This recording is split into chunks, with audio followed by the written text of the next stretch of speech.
नमस्कार, मैं डॉक्टर अजीत कुमार तिवारी और आज हम लोग इस वीडियो लेक्चर में एक नए टॉपिक के बारे में स्टडी करेंगे जिसका नाम है cell the unit of life. यह वीडियो लेक्चर बहुत ही यूजफुल और बहुत ही इंटरेस्टिंग होने वाला है बायोलॉजी ग्रुप से बीएससी करने वाले सभी स्टूडेंट्स के लिए। इसके साथ साथ बायोलॉजी ग्रुप के किसी भी स्ट्रीम से एमएससी एंट्रेंस की तैयारी करने वाले स्टूडेंट्स के लिए भी और किसी भी कॉम्पिटिटिव एग्जाम की तैयारी करने वाले स्टूडेंट्स के लिए यह वीडियो लेक्चर बहुत ही यूजफुल होने वाला है। तो आइए हम आज का टॉपिक शुरू करते हैं, cell the unit of life के बारे में। इस वीडियो लेक्चर में हम लोग डेफिनेशन ऑफ सेल के बारे में पढ़ेंगे, shape and size of cell के बारे में पढ़ेंगे, डिस्कवरी ऑफ सेल्स के बारे में पढ़ेंगे और फिर टाइप्स ऑफ सेल के बारे में पढ़ेंगे। अगर हम सेल की बात करें तो cell is the membrane bound basic structural functional and biological unit of life. It contains all the fundamental biomolecules of life and performs all the vital functions of life. A cell has its free existence, that is, it can reproduce independently. इसका मतलब कि cell यानी कोशिका जीवन का वह आधारभूत संरचनात्मक और क्रियात्मक इकाई होता है जिसके पास जीवन से संबंधित सभी प्रकार के फंडामेंटल बायोमॉलिक्यूल्स उपस्थित होते हैं तथा एक कोशिका जीवन के उन सभी जैविक क्रियाओं को करती है जो जीवन के लिए आवश्यक होता है। एक कोशिका का एक स्वतंत्र अस्तित्व होता है क्योंकि एक कोशिका इंडिपेंडेंटली रिप्रोड्यूस कर सकती है। कोशिका के अध्ययन को हम लोग साइटोलॉजी कहते हैं। The study of cell is known as cytology. और वह व्यक्ति जो कोशिका का अध्ययन करता है उसे हम लोग साइटोलॉजिस्ट के नाम से जानते हैं, अर्थात the person who study the cell is known as cytologist. Discovery of cell की अगर हम बात करते हैं तो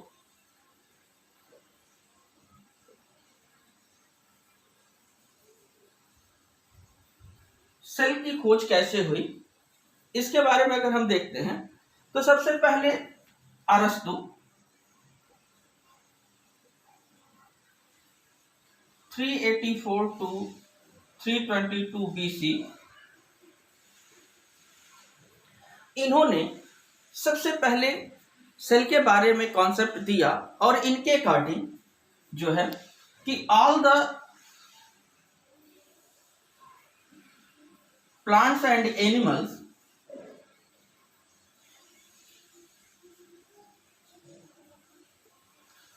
are made up of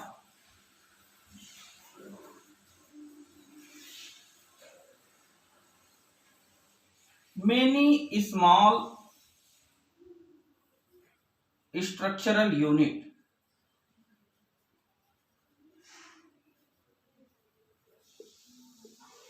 according to Aristotle सभी प्रकार के जो प्लांट्स और एनिमल्स होते हैं वह छोटे छोटे स्ट्रक्चरल यूनिट से मिलकर के बने होते हैं, लेकिन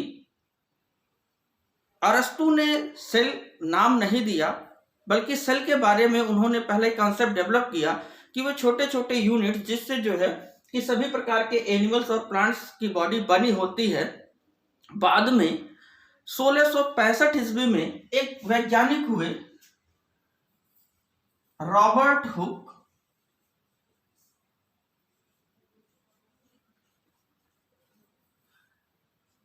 इन्होंने खुद के बनाए हुए माइक्रोस्कोप में कार्क के पतले स्लाइस को लेकर के ऑब्जर्व किया और ऑब्जर्व करने के बाद एक इस तरीके का संरचना उन्होंने देखा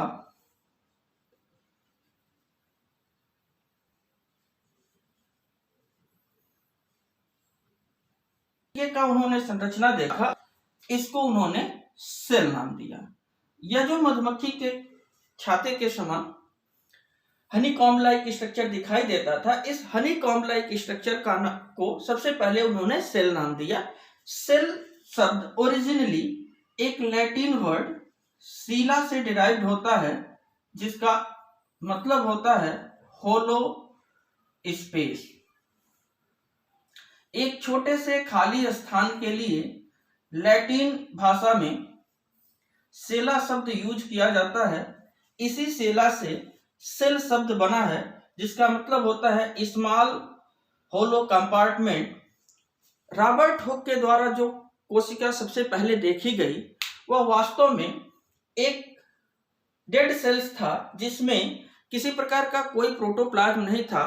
केवल सेल वॉल जो थे वो चारों ओर से लगे हुए थे और बीच बीच में ये स्पेसेस दिखाई देते थे। हनी कॉम्ब लाइक स्ट्रक्चर ये जो बनता था, जिसके लिए रॉबर्ट हुक ने सबसे पहले सेल वर्ड यूज किया।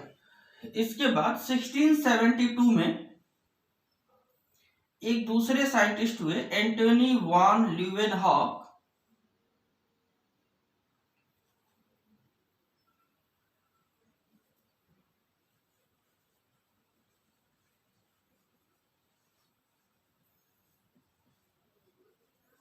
ये सबसे पहले लिविंग सेल्स को देखा।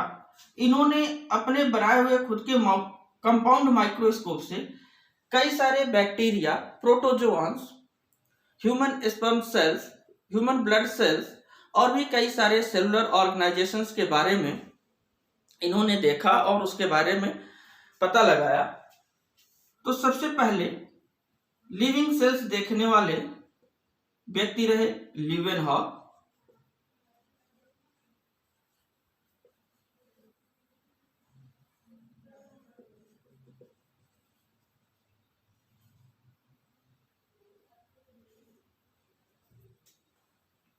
इसी कारण हम ल्यूवेनहॉक को फादर ऑफ माइक्रोबायोलॉजी के नाम से जानते हैं।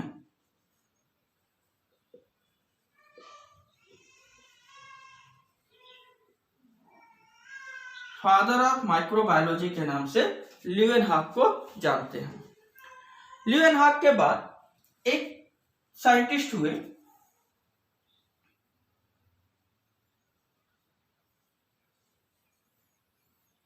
डेट्रोचेट।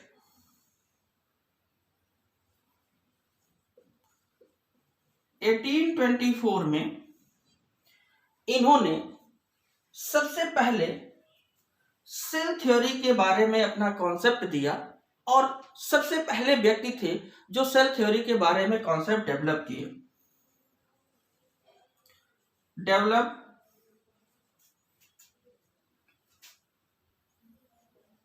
the concept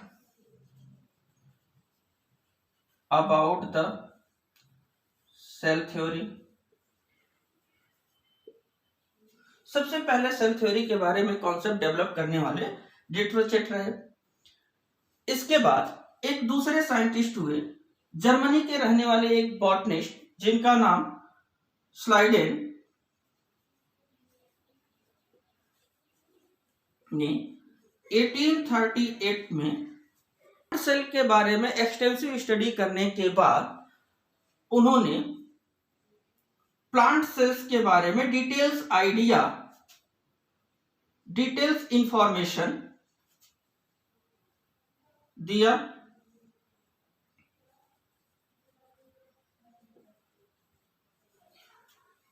प्लांट सेल्स के बारे में उन्होंने डिटेल्ड इंफॉर्मेशन दिया।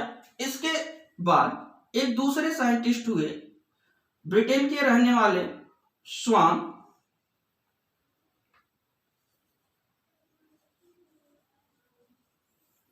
एटीन 1839 में इन्होंने एनिमल सेल्स के बारे में एक्सटेंसिव स्टडी किया और एनिमल सेल्स का पूरा डिटेल्ड इंफॉर्मेशन इनके द्वारा दिया गया।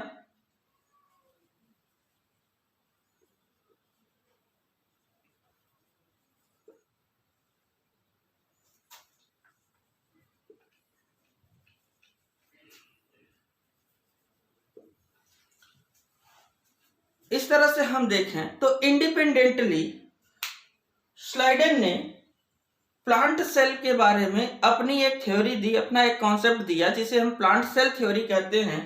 इसके बाद स्वान ने एनिमल सेल्स के बारे में एनिमल सेल्स थ्योरी दिया, लेकिन दोनों ने जो थ्योरी दिया, दोनों का अगर हम कंक्लूजन देखें तो एनिमल और प्लांट दोनों के बारे में, दोनों के सेल्स जो होते हैं वह सेम तरीके से होते हैं और दोनों का निष्कर्ष सेम था। इसलिए दोनों ने मिलकर के 1839 में सेल्स थ्योरी प्रोड्यूस किया। सेल थ्योरी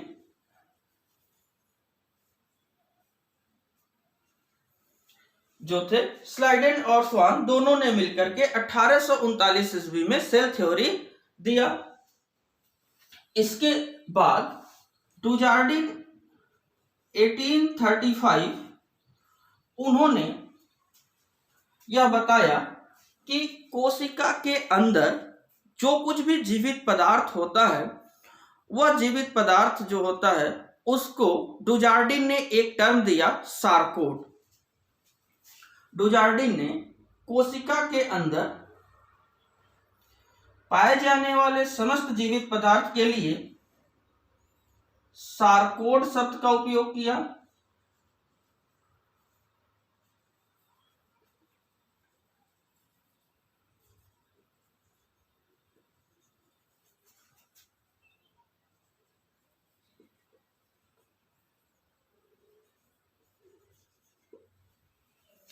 इसके कुछ समय बाद एक दूसरे साइंटिस्ट हुए, पुरकिंजे।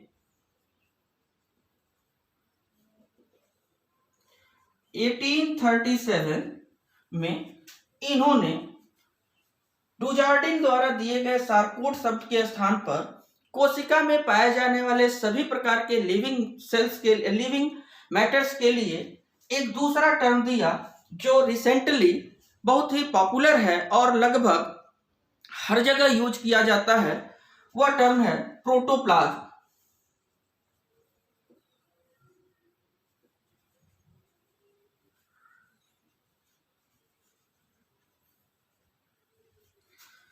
इन्होंने प्रोटोप्लाज्म शब्द दिया उसी जीवित पदार्थ के लिए, कोशिका के अंदर सभी प्रकार के जो जीवित पदार्थ थे जिसके लिए डुजार्डिन ने सारकोड शब्द दिया था। For the all living matter of the cell।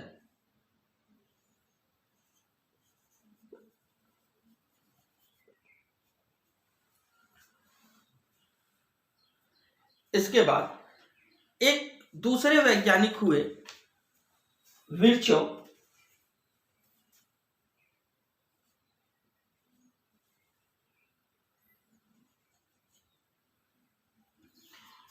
Virchow ने 1858 ईस्वी में सेल थ्योरी के बारे में एक अलग अपना कॉन्सेप्ट जोड़ा। इनके according all the living cells arise from the pre-existing cells।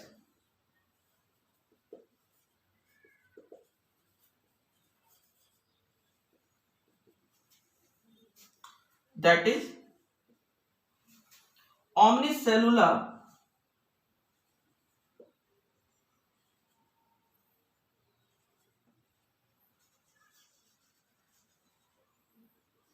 e-cellular, अर्थात जो नए सेल्स होते हैं वह पुराने सेल्स के द्वारा ही बनते हैं। इस वीडियो लेक्चर में हम लोग सेल थ्योरी के बारे में डिटेल्ड स्टडी नहीं करेंगे। सेल थ्योरी के बारे में डिटेल्ड स्टडी अगले वीडियो लेक्चर में किया जाएगा। तो इस तरह से कोशिका के खोज के संबंध में कुछ साइंटिस्ट जो रहे जिनका विशेष योगदान रहा। अब हम कुछ इंपॉर्टेंट क्वेश्चंस के बारे में देखते हैं। वे कौन कौन से इंपॉर्टेंट क्वेश्चंस हैं जो लगभग सभी प्रकार के एग्जाम्स में पूछे जाते हैं। तो सबसे पहला इंपॉर्टेंट और पॉपुलर क्वेश्चंस है जो हर प्रकार के एग्जाम में पूछा जाता है कि कोशिका की खोज किसने किया। यहाँ पर हम देखें तो सबसे पहले रॉबर्ट हुक वह साइंटिस्ट थे जिन्होंने खुद के बनाए हुए माइक्रोस्कोप से 1665 में सेल की खोज किया और सेल शब्द दिया। तो कोशिका की खोज किसने किया? सबसे पहले कोशिका को किसने देखा या कोशिका शब्द उपयोग सबसे पहले किसने किया? तो कौन थे? Robert Hooke. कब किए? तो 1665 ईस्वी में। इसके बाद जो दूसरा क्वेश्चन पूछा जाता है वो ये कि सबसे पहले जीवित कोशिका को किसने देखा? तो जीवित कोशिका को देखने वाले साइंटिस्ट सबसे पहले एंटनी वॉन लीeuwenhoek थे। 1672 में इन्होंने खुद के बनाए हुए माइक्रोस्कोप से protozoans, bacteria, human sperms, human blood cells के साथ साथ अदर सेलुलर ऑर्गेनाइजेशनल स्ट्रक्चर के बारे में स्टडी किया और इन्हें हम फादर ऑफ माइक्रोबायोलॉजी के नाम से जानते हैं। इसके बाद तीसरा क्वेश्चन जो पूछा जाता है इससे कि सेल थ्योरी किसने दिया? तो स्लाइडेन जो जर्मनी के रहने वाले बॉटनिस्ट थे, स्वान जो ब्रिटेन के रहने वाले जूलॉजिस्ट थे। स्लाइडेन ने प्लांट सेल थ्योरी और स्वान ने एनिमल सेल थ्योरी दिया। दोनों ने मिलकर के अपना जो कंक्लूजन था उसे सेल थ्योरी के नाम से 1839 में प्रपोज किया। इसलिए सेल थ्योरी की अगर बात करते हैं तो स्लाइडेन एंड स्वान को क्रेडिट जाता है सेल थ्योरी के बारे में। अगला क्वेश्चन जो पॉपुलर क्वेश्चन है पूछा जाता है, ये टर्म दिया रहता है सार्कोड और ये पूछा जाता है कि सार्कोड शब्द किसने दिया?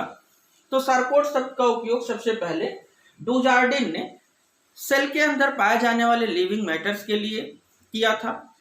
फिर जो नेक्स्ट क्वेश्चन पूछा जाता है वो क्वेश्चन ये कि प्रोटोप्लाज्म टर्म किसने दिया? तो उसी लिविंग मैटर के लिए जिसके लिए डुजार्डिन ने सार्कोड शब्द दिया था, पुरकिंजे ने 1837 में उसके लिए एक नया टर्म दिया, प्रोटोप्लाज्म। अगर हम शेप ऑफ सेल्स की बात करते हैं तो शेप के आधार पर कोशिकाओं में बहुत ज़्यादा वेरिएशंस देखने को मिलता है। यदि हम यूनिसेलुलर ऑर्गेनिजम्स अमीबा जैसे जीव की बात करें तो अमीबा का जो शेप होता है वो फ्रिक्वेंटली चेंज होता रहता है और फ्रिक्वेंटली चेंज होने के कारण इसका जो शेप होता है वह इरेगुलर होता है, कोई रेगुलर शेप नहीं होता है। इसके अलावा अगर हम बैक्टीरिया की बात करें जो प्रोकैरियोटिक सेल्स होते हैं तो बैक्टीरिया कई प्रकार के हो सकते हैं अपने शेप के आधार पर। उसमें कुछ रॉड शेप्ड होते हैं और ये रॉड शेप्ड बैक्टीरिया जो होते हैं जिन्हें हम बैसिलस बैक्टीरिया के नाम से जानते हैं, ये रॉड शेप्ड होते हैं। कुछ बैक्टीरिया कॉमा शेप्ड होते हैं।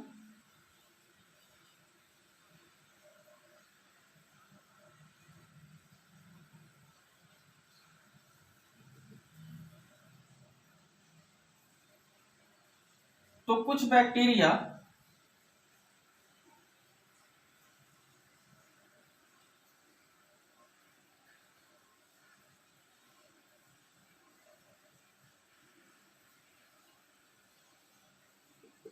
स्पाइरल होते हैं और कुछ जो होते हैं वह स्फेरिकल होते हैं।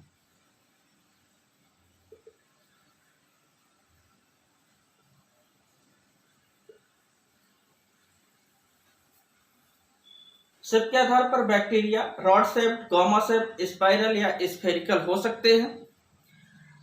इसी तरीके से हम डायटम्स लाइक एल्गी की बात करें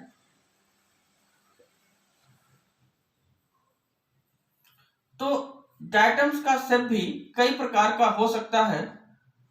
कई प्रकार के शेप डायटम्स के होते हैं, इनका कोई एक शेप नहीं होता है, कई शेप में पाए जाते हैं।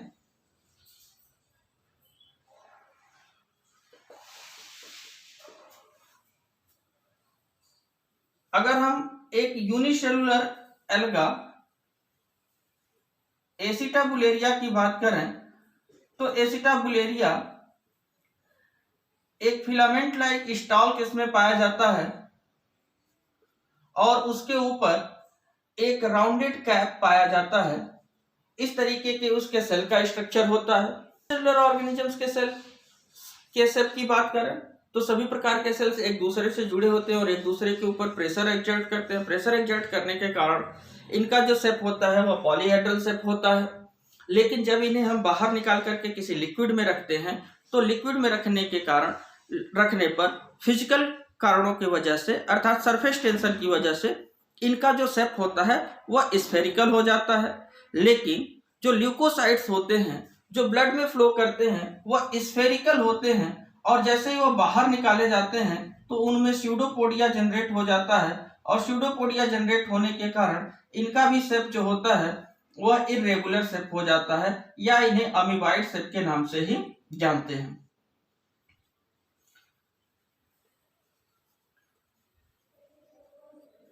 ल्यूकोसाइट का जो सेल होता है वह इरेगुलर शेप हो जाता है। कुछ सेल्स जो होते हैं उनका शेप उनके फंक्शंस के आधार पर डिटरमाइन होता है। फंक्शन के आधार पर भी सेल्स के शेप अलग अलग हो सकते हैं। जैसे प्लांट लीव्स पे जो ग्लैंडुलर हेयर्स पाए जाते हैं वह स्पेशल शेप वाले होते हैं। प्लांट लीव्स पे जो ग्लैंडुलर हेयर्स पाए जाते हैं उनका जो शेप होता है वह स्पेशल टाइप का शेप होता है।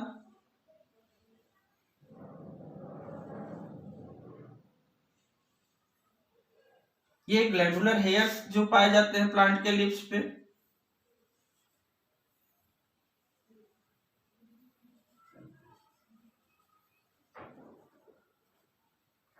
इसके अलावा प्लांट में जो स्टोमेटल सेल होते हैं इनका भी एक स्पेशल शेप होता है।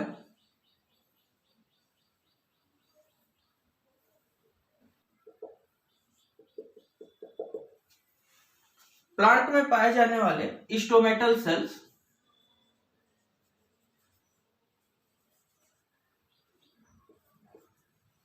का भी इनके फंक्शन के आधार पे एक अलग शेप होता है। इस तरह से सेल्स जो होते हैं वह कई सारे शेप के हो सकते हैं जो उनके फंक्शंस और किस ऑर्गेनिजम्स में पाया जाता है इसके ऊपर डिपेंड करते हैं। साइज ऑफ सेल्स की अगर हम बात करते हैं तो वर्ल्ड में अब तक ऑब्जर्व किए गए सेल्स में सबसे छोटा सेल्स जो होता है वह माइकोप्लाज्मा गैलीसेप्टिकम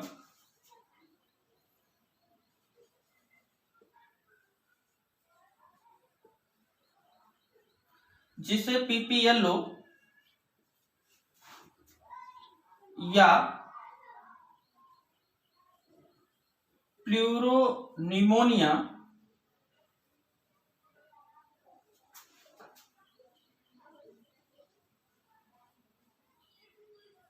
लाइक ऑर्गेनिज्म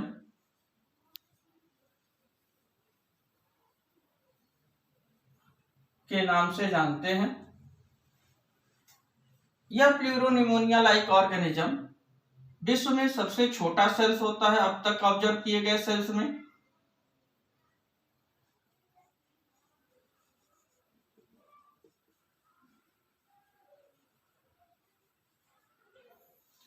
सबसे बड़े सेल की बात करें तो ऑस्ट्रिच का जो एग होता है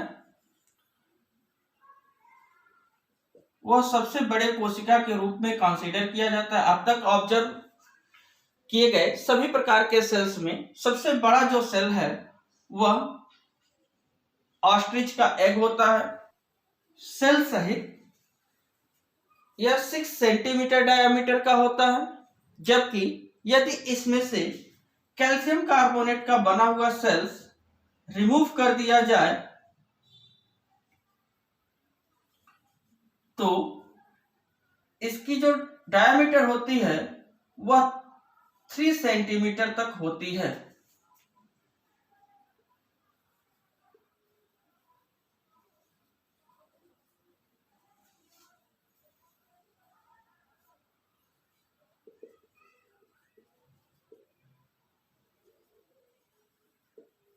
सेल सहित इसकी जो डायमीटर है वो 6 सेंटीमीटर। यदि इसमें से कैल्शियम कार्बोनेट का बना हुआ सेल निकाल दिया जाए तो इसका जो डायमीटर होता है वह 3 सेंटीमीटर का होता है। अगर हम लॉन्गेस्ट सेल की बात करें तो नर्व सेल्स जो होते हैं वे सबसे लंबे होते हैं।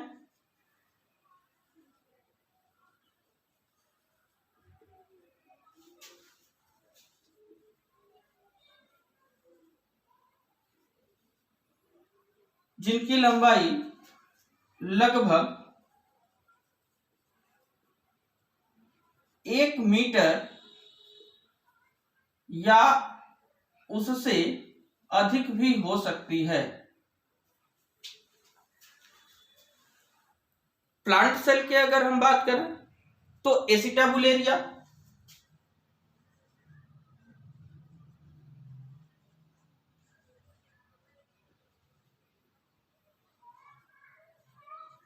एक सिंगल सेल अलगा होता है जिसकी लंबाई 10 सेंटीमीटर तक होती है।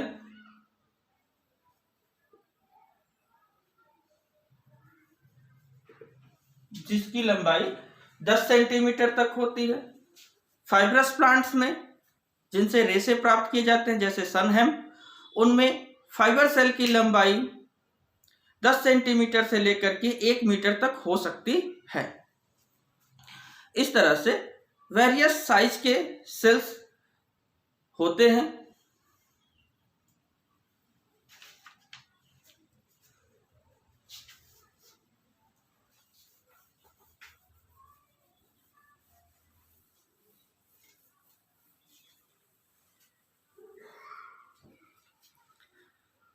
टाइप्स ऑफ सेल की अगर हम बात करें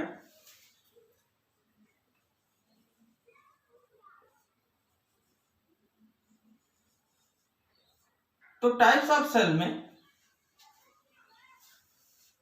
स्ट्रक्चर के आधार पर, on the basis of the structure, जितने भी प्रकार के सेल्स होते हैं उसको मेनली 2 ग्रुप में डिवाइड करते हैं। पहले को हम लोग कहते हैं प्रोकैरियोटिक सेल्स और दूसरे को कहते हैं यूकैरियोटिक सेल्स। प्रोकैरियोटिक सेल्स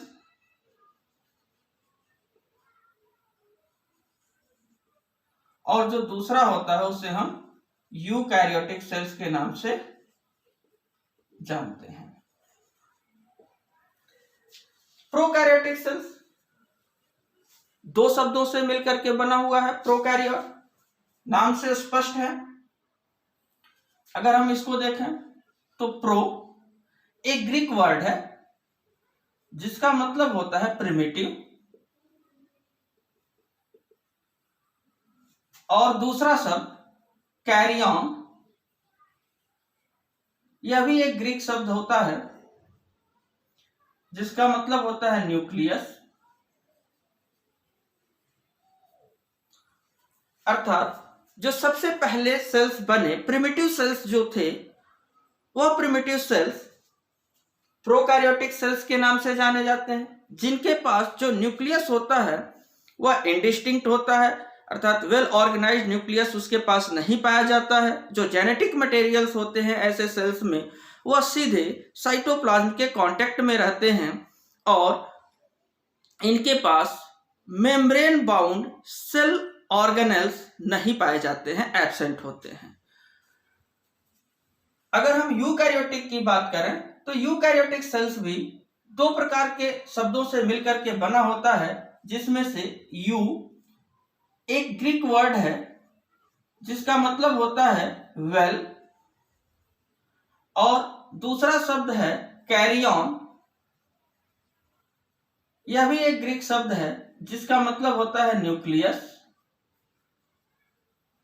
अर्थात ऐसे सेल्स जिनके पास जो न्यूक्लियस होता है वह वेल डेवलप्ड होता है, वेल ऑर्गेनाइज्ड मैनर में अगर न्यूक्लियस उपस्थित होता है तो ऐसे सेल्स को हम यूकैरियोटिक सेल्स के रूप में कंसीडर करते हैं। यूकैरियोटिक सेल्स में जो जेनेटिक मटेरियल्स होता है वह एक मेम्ब्रेन बाउंड न्यूक्लियस के अंदर बंद होता है, तथा साइटोप्लाज्म जो होता है वह सेल मेम्ब्रेन और न्यूक्लियर मेम्ब्रेन के बीच में स्थित होता है।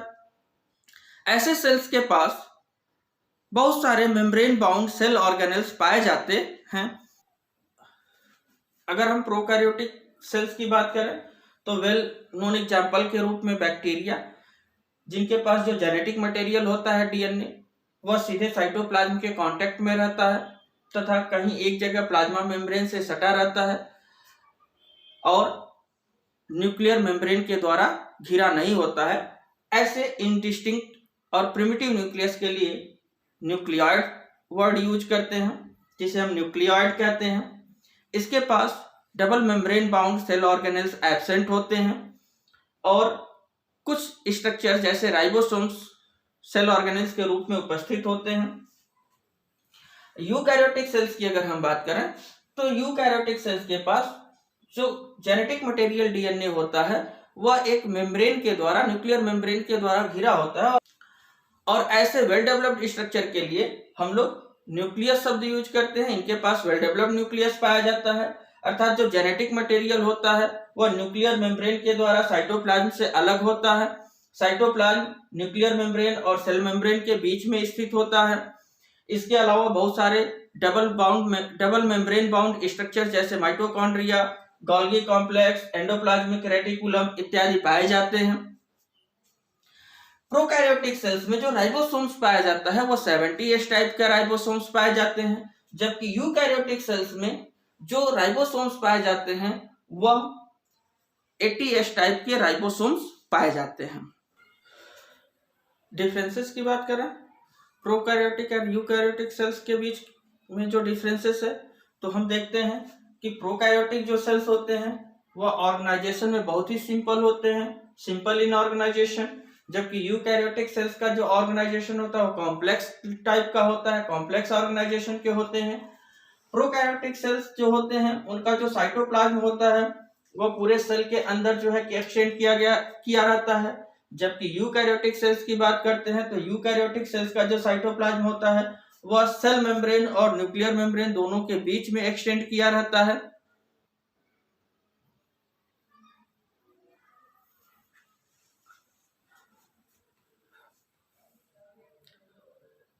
अगर हम डिफरेंसेस की बात करें तो प्रोकैरियोटिक और यूकैरियोटिक सेल्स में कुछ डिफरेंसेस जो पाए जाते हैं वो इस प्रकार हैं। जैसे अगर हम प्रोकैरियोटिक सेल्स को देखें तो प्रोकैरियोटिक सेल्स जो ऑर्गेनाइजेशन में वेरी सिंपल होते हैं, जबकि यूकैरियोटिक सेल्स का जो ऑर्गेनाइजेशन होता है वो प्रोकैरियोटिक के अपेक्षाकृत कॉम्प्लेक्स होता है।